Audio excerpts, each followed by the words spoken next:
Pokemon Home compatibility for Scarlet and Violet has now officially been out for less than a week. Prior to its release, people had been waiting months for it to eventually come out.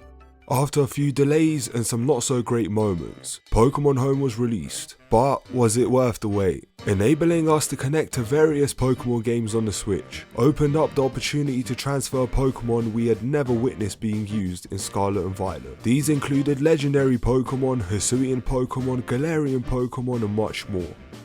But a lot of fan favourite Pokemon were still missing. Pokemon like Ho-Oh or Lugia, or even Zekrom were missing from the compatibility update. Which brings the question, will these Pokemon make a return in the DLC? Well, we're just gonna have to wait and see.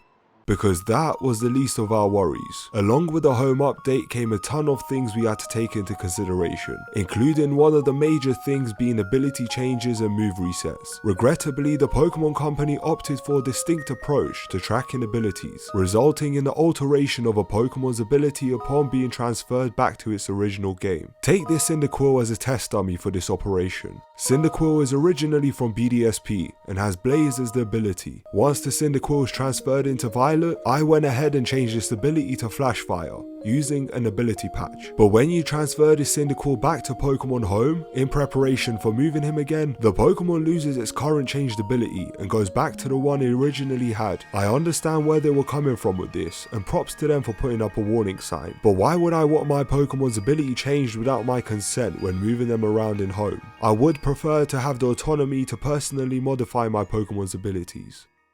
That's just one issue. Another issue regards the Pokemon's moves. When transferring Pokemon from other games into Scarlet and Violet, be wary of your Pokemon's moves changing, because a lot of moves are not yet compatible in the game. Although you don't need to worry about losing the moves, as Home stores the moves and data from each game the Pokemon has been in.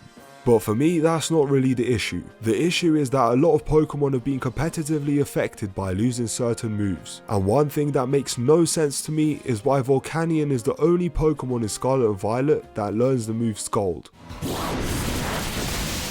Whilst I was transferring Pokemon, the Home application also logged me out and sent me back to the home screen. Something along the lines of, your account is currently being used, appeared before logging me out. I don't know if that was a glitch, a bug, or wherever it was, but I genuinely got scared, because the last thing I want is for my saved game data to be erased. I don't have recorded proof of this because I was just casually in bed transferring Pokemon, and out of nowhere it just happened. But it wasn't as scary as the situation where my Giratina used Shadow Force in Scarlet and Violet, and mid-animation the game just shuts down. Literally the game closed by itself, and that black screen appears saying the game unexpectedly closed. Issues like this should not appear in the game, because although they are small, who knows whether or not my game could have become corrupted, and I don't want to continue having that fear of something going wrong in the game whilst I'm playing. There are some other things that I haven't yet touched or spoken about, but feel free to leave a comment down below sharing some of the things I have missed. I'm personally really enjoying the Home update. I do think it's great, but it could have been way better if these issues and problems were dealt with.